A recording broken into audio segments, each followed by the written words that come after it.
My wife told me she only respects people she loves, and I wasn't one of them. That one sentence cleared the fog I'd been living in. I changed the locks, canceled every bill and perk tied to my name, and called her father to say her things would be ready for pickup tonight. No one argued.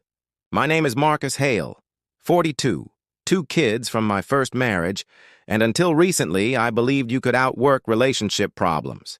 I met Isabella at a charity gala. Polished smiles, overpriced champagne, a room full of people donating money to feel better about themselves. She was magnetic, funny, sharp. She made me feel seen after a divorce had made me doubt anyone ever would. She talked about family dinners, stepmom life, traditions. I believed her. I paid for her grad school, $40,000, because she said she wanted a career in marketing and a future with me. I bought us a 4-bedroom colonial with a yard for my kids, Clara and Jonah. I put both our names on the deed. When her parents' finances got tight, I helped. When her sister needed a co-signer, I signed. At the time, it felt like love. You help your people, you show up, you build. The cracks showed slowly. Not yelling or dramatic scenes, just paper cuts. Comparisons to old boyfriends who were funnier, more romantic, more driven. Eye rolls when I talked. Little corrections in front of friends. Her family treated me like a convenient wallet. Her father, a retired judge, asked questions that were actually insults. Her sister specialized in compliments with a sting. I told myself they'd warm up. 6 months after we moved, the money fight started. Her credit card balances ballooned. I asked about a $3,000 Target bill and got accused of being controlling. I tried to explain budgets and college funds. She looked at me with a flat calm I'll never forget and said, "I only respect people I love, and you're not one of them." She didn't shout it. She just set it on the table like a fact. The next morning, she drank coffee from a mug that said "World's Best Wife" and scrolled her phone like nothing had happened. That's when the X-ray vision kicked in.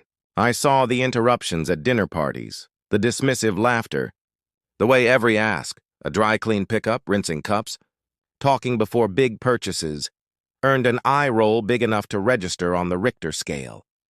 I'd told myself this was normal friction. It wasn't, it was a pattern. That Friday night, I listed what I paid for on a yellow legal pad. Mortgage, utilities, internet, phones, streaming, car insurance, gym, her credit cards, even living expense loans she'd taken out despite me paying her tuition. Nearly $5,000 a month, 60 grand a year, to bankroll a person who had just told me she didn't love or respect me. The numbers stung less than the realization. None of it had ever been treated as a gift. It was assumed. The piece surprised me. Not rage, just clarity. You don't keep investing where there's no return. Saturday morning, I took action. I removed her phone line from our plan. I changed every streaming password. I froze and canceled cards where I was the primary. I removed her from the car insurance. I canceled the high-end gym. I ordered a locksmith for Sunday. While he changed every lock and deadbolt, I packed her belongings carefully into clear storage bins, labeled each one, and covered them with a tarp on the porch.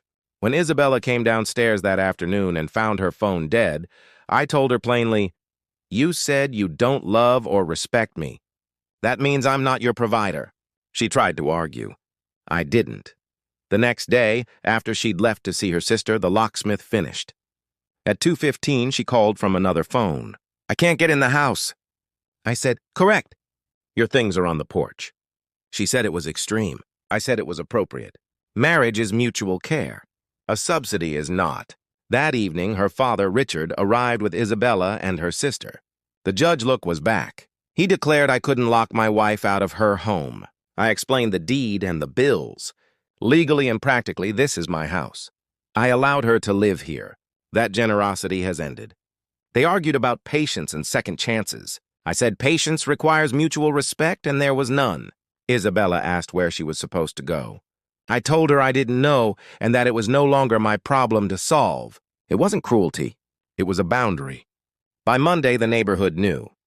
People called with opinions. Divorced friends mostly said, "About time." Others said I was harsh. The people who'd seen Isabella dismiss me at gatherings didn't need details. My kids came midweek. Clara, 11, asked if Isabella had moved out. I told the truth. We were figuring things out. Later, she said, "Dad, you seem happier." Out of every reaction, that one mattered. 3 weeks of suburban news updates painted the picture. Her cards cut at the Target register. Gym access denied, phone plan hassles because she didn't know basic account info. Landlords uninterested because she had no income or credit history of her own. Job interviews went poorly. When a marketing firm called me for a reference, I was polite and honest. Smart and capable, but no work record to speak to. Then a call from Richard. His tone had lost its courtroom weight. He said Isabella was struggling. He apologized for treating me like I wasn't good enough while I'd held everything together. He told me Isabella had said she never realized how much I did until it was gone. I told him respect shouldn't arrive only in hindsight. He asked if I'd talk to her. Maybe, I said, but not because she misses what money did. It would be because she learned something real. Months passed. Then on a rainy Tuesday, Isabella called from her own phone and asked to meet. Saturday, 10 o'clock, 1 hour, I said. She walked into the coffee shop in a tired Civic and regular clothes. No designer armor, no performance. She wrapped her hands around the cup and said, I was cruel. I took your care as owed instead of chosen. I thought respect was permanent once earned. I get it now. It's daily or it erodes. She told me she had a small job, a studio apartment, a budget, and that humility had been a harsh teacher. She didn't ask me to take her back. She asked for time to become someone worthy of respect. I listened. I'd prepared for tears and persuasion. Instead, I heard accountability. I told her the truth. I'm not the man who paid to be tolerated. I won't go back to that. She said she was glad that man was gone and that I deserved better than what she gave. We agreed on the only path that made sense. She would keep building a life where she stands on her own. I would keep a life where I don't trade self-respect for peace. Maybe those lives intersect later. Maybe not. But the requirement, mutual respect, won't move. After that, my house felt permanently lighter. Dinner wasn't a performance. The kids relaxed. I slept. The phone buzzed less with other people's opinions. What changed wasn't just the locks or the bills. It was the operating system. I stopped trying to earn what can only be offered freely. I stopped confusing generosity with obligation, tolerance with love, usefulness with value.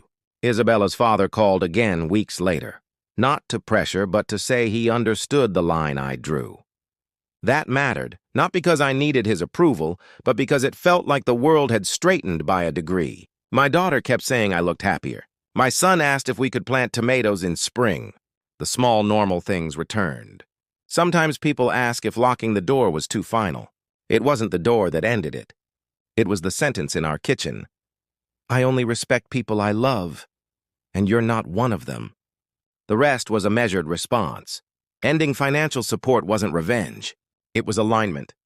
If there's no love and no respect, there's no marriage, only a contract with me paying the fee. If you're waiting for a big reunion, I don't have one to give you. We met a few more times. She kept the job. She learned to budget. The entitlement softened. The apologies stayed consistent. I stayed consistent too. We didn't define a future. We defined a standard. If we ever try again, it will be two adults with their own footing, choosing each other because of shared respect, not because one is a safety net for the other. What I know now is simple. Love without respect is expensive loneliness. Boundaries are not weapons. They are instructions on how to treat you. And second chances, if they happen, are not a reset to the old rules. They're a new game with new terms. I didn't win a dramatic victory. I won something quieter and far more useful. I got myself back. That's enough to build any kind of life I want, whether I build it alone with my kids or someday with someone who understands that respect isn't a reward after love. It's the way love is shown every day,